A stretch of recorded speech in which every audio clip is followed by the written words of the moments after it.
चलो झूम जा, मन आनंद हो जाए, सब लोग भजन करना है। तुर से हारे मदाई दुर्गा मालनिया, तुर से हारे मदाई दुर्गा मालनिया, तुर से हारे मदाई दुर्गा मालनिया, तुर से हारे मदाई दुर्गा मालनिया, तुर से हारे मदाई दुर्गा वो मालनिया, वो भवानी हारे मदाई दुर्गा वो मालनिया, तुर से हारे मदाई दुर्गा वो मालनिया, माता जी की ओर से द्रव्यदान अर्पण।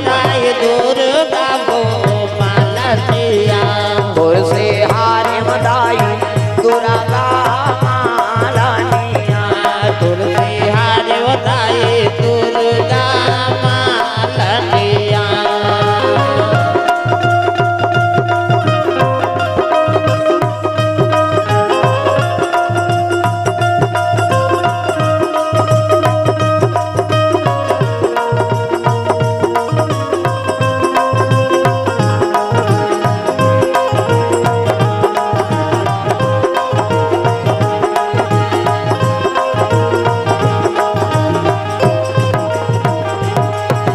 सतयुग में तय सती कहाए शिव शंकर के नारी, सतयुग में तय सती कहाए शिव शंकर के नारी, सतयुग में ते सती कहाए शिव शंकर के नारी, सतयुग में ते सती कहाए शिव शंकर के नारी, शिव शंकर के नारी हो भोला शिव शंकर के नारी, सतयुग में तय सती कहाए शिव शंकर के नारी, शिव शंकर के नारी भोला शिव शंकर के नारी, सतयुग में ते सती कहाए शिव शंकर के नारी, भस्मासुर ला भस्म कर डारे फिर जग राखे न्यारी, तुर से हारे मदाई दुर्गा मालनिया, तुर से हारे मदाई दुर्गा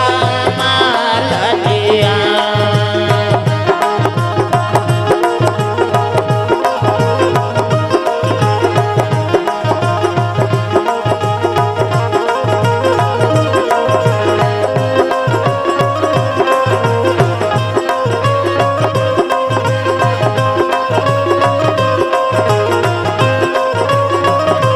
तुर से हारे मदाई दुर्गा मालनिया, तुर से हारे मदाई दुर्गा मालनिया। प्रेम से बोल दुर्गा मैया की जय, शीतला मैया की जय, सारंगढ़ पावन धाम की जय, जय बोलैया की जय, हाथ खाक सुतैया मन की जय, अपन अपन दई ददा की जय, अपन अपन घर वाला भुलाना नहीं।